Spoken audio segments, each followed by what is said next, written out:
Olá, é, é realmente um privilégio nós estarmos juntos novamente. Nós estamos gravando o vídeo que se refere à reunião de terça-feira, ok? E você que está no grupo está recebendo esse vídeo e nós vamos estar compartilhando hoje Romanos 3, conforme a minha secretária Ruth e o pai dela, José Manuel, me falou. E esse capítulo 3 é bem interessante.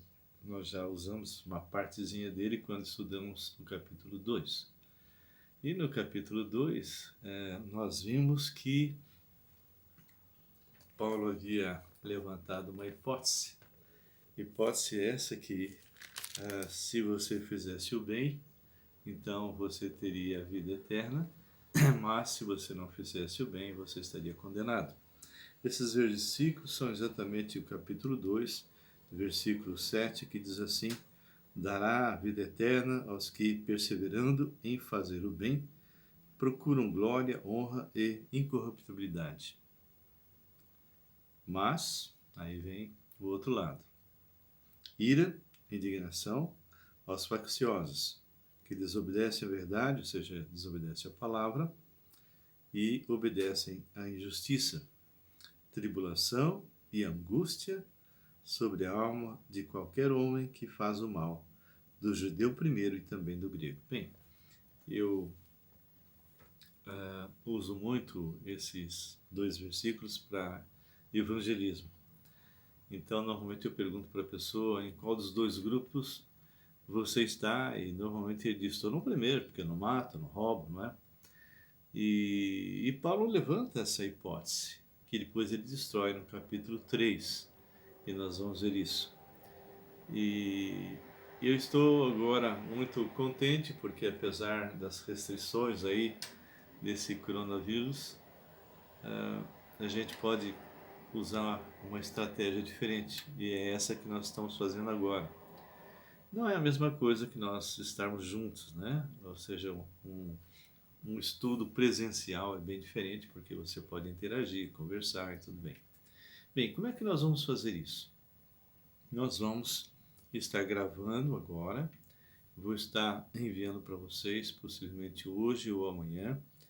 E quando for 3 horas, seria o horário que vocês estariam comigo, eu vou estar tentando fazer um contato com vocês, onde a gente pode fazer aí um grupo de pessoas no WhatsApp e nós vamos estar nos interagindo. Para isso vocês devem ter assistido esse vídeo e comentado alguma coisa, escrito, e depois aí vocês vão discutir comigo nessa conferência que nós vamos fazer, vamos dizer assim, e vamos fazer perguntas. Então vamos tentar nos interagir baseado no vídeo que você acabou de receber.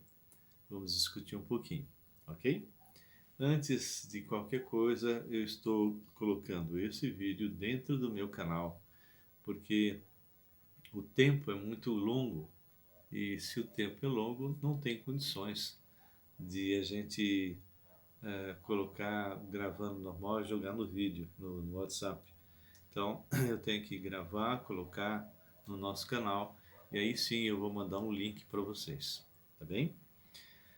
Imagine que eu estou ali naquela mesa e vocês estão na minha frente. Eu estou vendo as posições de cada um de vocês. Aqui à minha esquerda, bem desse lado, está o José Manuel e a Ruth.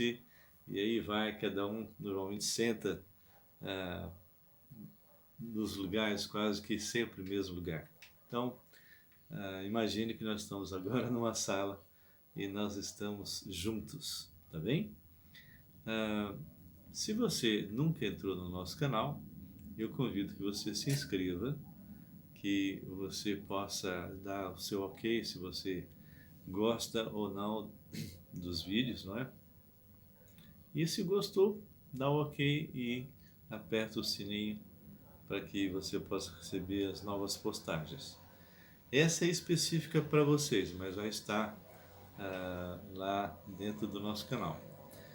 Há 6 meses o Senhor colocou no meu coração de fazer esse canal e em 6 meses nós já estamos com, até agora, esse momento que nós estamos conversando, 2.062 pessoas.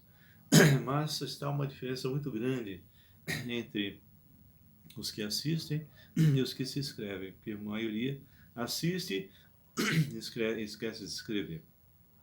Então, por favor, se inscreva para que o Google possa perceber que esse canal é relevante. E o nosso principal alvo, além dos brasileiros, né, além dos nossos irmãos aqui, é alcançar irmãos que estão em outros países. E esse canal já está pelo menos nos 5 ou 6 países. E eu queria aumentar, de tal maneira que vocês pudessem compartilhar com outros e muitos possam, de alguma maneira, se beneficiar com os vídeos que nós estamos colocando. Lá fora, os missionários não têm nenhum pastor, não conseguem realmente, muitas vezes, se alimentar. Eles dão muitas coisas para os outros, mas eles não têm alimento. Então, o meu alvo é que eles possam alimentar-se através da palavra de Deus. Bem, nós vamos orar agora, ok? E logo em seguida vamos começar a estudar. Senhor, nosso Deus e Pai, nós colocamos agora cada vida que está aqui diante do Senhor. Que esse vídeo possa impactar as nossas vidas e que possamos aplicar aquilo que está aqui para nós. Eu te peço isso em nome de Jesus. Amém.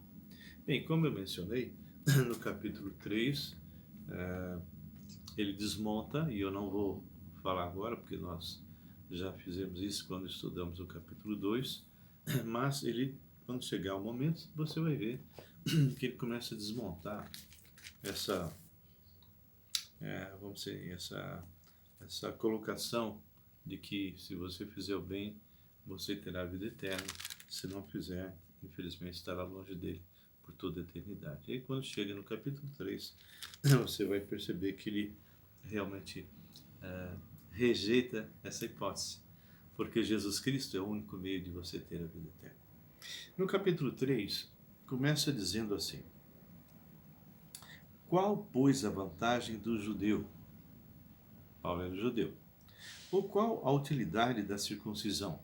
Ele era circuncidado, que era exatamente o sinal de aliança entre o povo de Israel e Deus. E aí ele fala muita sobre todos os aspectos, principalmente porque aos judeus foram confiados os oráculos de Deus, ou seja, aos judeus foi confiado o Velho Testamento. E daí eles poderiam conhecer o Deus da palavra. E aí vem a pergunta, e daí? Se alguns não creram, e a maioria dos judeus não creram, a incredulidade deles virá desfazer a fidelidade de Deus? Não. Aquilo que Deus prometeu no Velho Testamento se cumpriu com a vinda de nosso Senhor Jesus Cristo e sua ressurreição.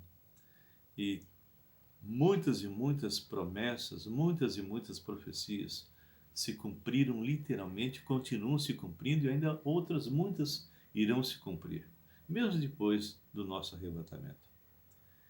E aqui está bem claro que a incredulidade do povo de Israel não vai desfazer a fidelidade de Deus. Deus continua sendo fiel e aquilo que ele prometeu, ele cumpre. E o próprio Paulo responde: de maneira nenhuma. Seja Deus verdadeiro e mentiroso todo homem. Segundo está escrito, para seres justificado nas tuas palavras e venhas a vencer quando fores julgado. Então, a gente percebe aqui no versículo 4 que o homem precisa realmente compreender que foi ele quem quebrou a sua palavra e não Deus. Ele virou as costas para o Senhor. E, continuando, ele diz assim: mas, se a nossa injustiça, ou seja, o fato de nós, o povo de Israel, e Paulo está dizendo a nossa injustiça, e isso inclui toda a humanidade, né? Mas se a nossa injustiça traz a lume a justiça de Deus, ou seja, a lei do Senhor, como nós vamos ver daqui a pouco, é perfeita, perfeita. E é essa lei que traz, vamos dizer, em relevo o quão pecador nós somos. Mostra exatamente a podridão que o homem é. E ele iria para longe de Deus por toda a eternidade, porque Deus é absolutamente santo. Ele não permite nada de mal na sua presença. Então, ele deixa bem claro. Mas se a nossa injustiça, ou seja, o fato de nós sermos pecadores, incrédulos, traz a lume, traz a luz, a justiça de Deus, porque é exatamente quando a luz ilumina as trevas, a gente enxerga como é que é o estado. Imagina um quarto fechado há muitos anos e de repente abre-se a janela, a luz ilumina o quarto e nós vamos ver toda a sujeira, rato, coisas podres, tudo, não é? É por causa da luz. Então é isso que a palavra faz. A palavra ilumina a nossa vida e nós podemos enxergar qual é o nosso estado. E ele diz assim: que diremos? Porventura será Deus injusto por aplicar sua ira? Falo com um homem. Claro que não. Ele não é só justo, como é soberano. E quando ele aplica a sua justiça em nós, verdadeiramente nós merecemos, ok? E ele responde, certo que não. Vocês percebem que Paulo vem fazendo perguntas e ele mesmo vem respondendo, certo que não. Do contrário, como julgará Deus o mundo? Óbvio, Deus julga com justiça. E quando ele ilumina o pecador, ele vê a sujeira. E é exatamente assim que vem a condenação sobre ele. Mas quando o sangue de Jesus é aplicado sobre aquela vida, então Deus não vê mais aquela sujeira, ele vê tudo limpo, porque ele vê aquele pecador em Cristo Jesus, completamente limpo. Então, essa é a grande questão que nós estamos tratando, que o justo realmente, ele é salvo somente por Jesus. Jesus é suficiente.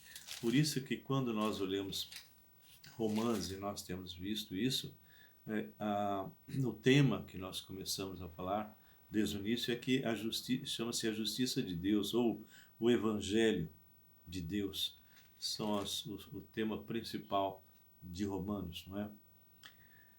E aí ele diz assim: e se por causa da minha mentira fica em relevo a verdade de Deus para a sua glória, por que sou eu ainda condenado como pecador?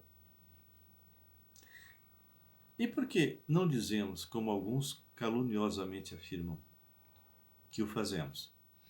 Pratiquemos males para que venham bens. A condenação desses é justa. Então é interessante, quando nós começamos a meditar nesses dois versículos, a função da palavra é exatamente essa, é colocar em relevo a verdade. E nós temos realmente que entender que nós praticamos mal, nós somos pessoas terríveis e nós simplesmente somos mentirosos por natureza, enganadores por natureza. E se Cristo não entra em nossa vida, esquece. Nós simplesmente vamos estar totalmente longe de Deus, sem solução, sem salvação. Bem, eu estou falando isso com vocês porque vocês já conhecem um pouco, a gente tem estudado. E aí ele faz uma pergunta de novo, que se conclui: temos nós qualquer vantagem?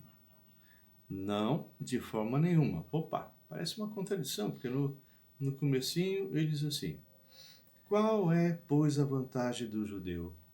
Ou qual a utilidade da circuncisão? E ele responde: muitas, sobre todos os aspectos, não é? Porque foi confiado os oráculos de Deus. E agora ele fala ao contrário, que se conclui: temos nós qualquer vantagem? Não, de forma nenhuma. Pois já temos demonstrado que todos, tanto judeu como gregos, estão debaixo do pecado. Então, O que seria vantagem? Eles terem recebido a palavra na mão. Eles têm a palavra da verdade, Velho Testamento. Mas não é vantagem, por quê? Porque eles não usam, eles não aplicam. Eles simplesmente não creram no Senhor. O povo de Israel hoje está sob disciplina. Eles rejeitaram o Messias. Eles reconstruíram. Quando o véu do santuário se rasgou de alto a baixo, eles voltaram a costurar e continuaram praticando os mesmos rituais. Eles não entenderam que com a morte do Cordeiro de Deus, de Jesus, agora nós podemos entrar no Santo dos Santos, porque nós temos um sumo sacerdote. E quando rasgou o véu, significou que aqui na terra não precisava mais de sumo sacerdote, nem de sacrifício, mais nada. Eles não entenderam isso. Então precisou o Senhor mandar Tito, o general romano, para arrebentar com tudo, derrubar pedra sobre pedra, no ano 70. A partir daí eles ficaram com o muro da lamentação, achando que Deus os abandonou. E Deus não os abandonou, pelo contrário. Deus cumpriu a sua palavra e enviou o Messias. Agora, ele não vai vir mais como servo sofredor, ele vai vir como o Rei dos Reis, Senhor dos Senhores. Bem, quando ele fala que se conclui, temos nós qualquer vantagem? Não de forma nenhuma, pois já temos demonstrado que todos, tanto judeu como gregos, estão debaixo do pecado. Ele está significando, está dizendo exatamente isso. O que adianta você ter essa palavra e se trouxermos para o dia de hoje, quantas e quantas igrejas têm a palavra de Deus, mas nem conhecem o Deus da palavra? Há pastores que nunca leram as Escrituras uma vez, pelo menos uma vez. A maioria dos membros não conhece a palavra de Deus, não estudam. Isso que nós estamos fazendo, versículo a versículo, normalmente não é feito. É algo muito raro. E uma das coisas que nós falhamos, e eu tenho batido nisso faz muito tempo, é exatamente o aspecto do quê? Do discipulado. A ordem dada foi indo fazer discípulos, batizando-os em nome do Pai, do Filho e do Espírito Santo. Significa que você primeiro prega, a pessoa se converte e que você começa a discipular e você vai passando para ele tudo aquilo que o Senhor ensinou. Como é que você vai discipular, ensinar, se você não conhece nada da palavra de Deus? Você não sabe nada. Eu não sei nada. Como é que eu vou ensinar? Como é que eu vou compartilhar? Como que eu, nesse instante, estaria fazendo o que eu estou fazendo se eu não gastasse tempo com a palavra de Deus, se eu não meditasse nessa palavra? Eu estaria em plena desobediência. E aí é que ele vai desmontar aquela teoria que ele tinha colocado lá no capítulo 2, quando ele diz: dará a vida eterna aos que, perseverando em fazer o bem, procuram glória, honra e incorruptibilidade. Agora ele começa a desmontar isso. Olha só. Como está escrito: não há justo. Quantos justos há? Nenhum. Nem sequer um. Não há quem entenda. Quantos entendem a palavra? Quantos entendem o que realmente Deus quer? Ninguém. Não há quem busque a Deus. Ninguém busca o Deus verdadeiro. O Deus falso, sim. Quando alguém começa a buscar a Deus, é porque o Senhor o está atraindo. Todos se extraviaram. Quantos se extraviaram? Todos. A uma se fizeram inúteis. Quantos se tornaram inúteis? Todos. E agora, não há quem faça o bem.